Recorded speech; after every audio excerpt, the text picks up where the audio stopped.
Le phénomène est aussi courant que douloureux. Pourquoi restons-nous attachés à ceux qui nous blessent?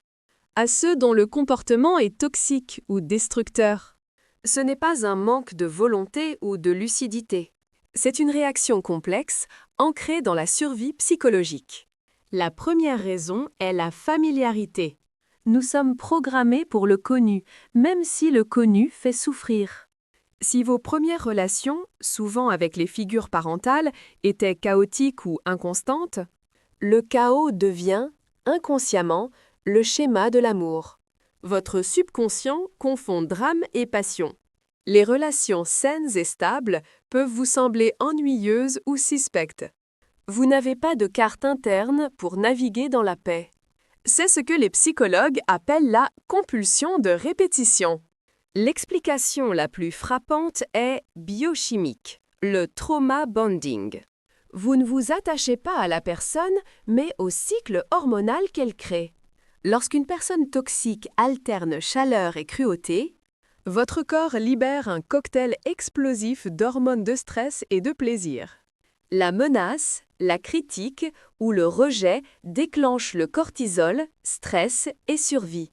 Vous entrez en état d'alerte, cherchant à apaiser l'orage.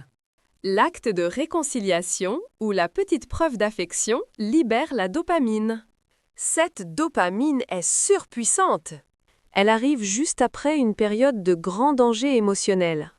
Le cerveau l'interprète comme une récompense inattendue de très haute valeur. C'est une sensation addictive de soulagement intense. Plus le fossé entre le mal et le bien est grand, plus l'attachement est fort. Vous devenez dépendant de ces hauts et ces bas émotionnels extrêmes. C'est littéralement une dépendance psychologique et chimique à la souffrance suivie du soulagement. Votre corps confond l'excitation de la survie avec l'amour véritable.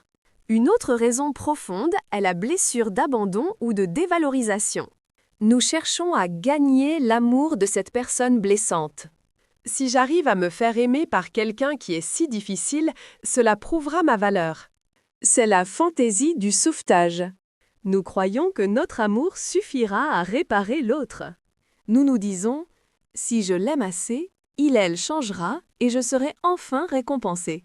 Nous cherchons à valider notre propre mérite à travers la transformation de l'autre. Or, changer l'autre est impossible. C'est une mission vouée à l'échec. Comment briser ce cercle vicieux?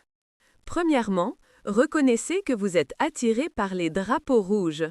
Les signaux d'alerte des relations toxiques vous rappellent l'enfance. Identifiez les schémas, pas les individus. Arrêtez de confondre l'intensité émotionnelle avec l'intimité véritable. Le drame n'est pas la passion, c'est l'instabilité. Vous devez reprogrammer votre système nerveux. L'objectif n'est plus l'excitation du danger, mais la paix. Travaillez sur l'attachement sécurisant que vous n'avez pas reçu enfant. Cela commence par la définition de limites claires et inébranlables. Pratiquez l'acceptation que l'amour ne doit pas faire mal pour être réel.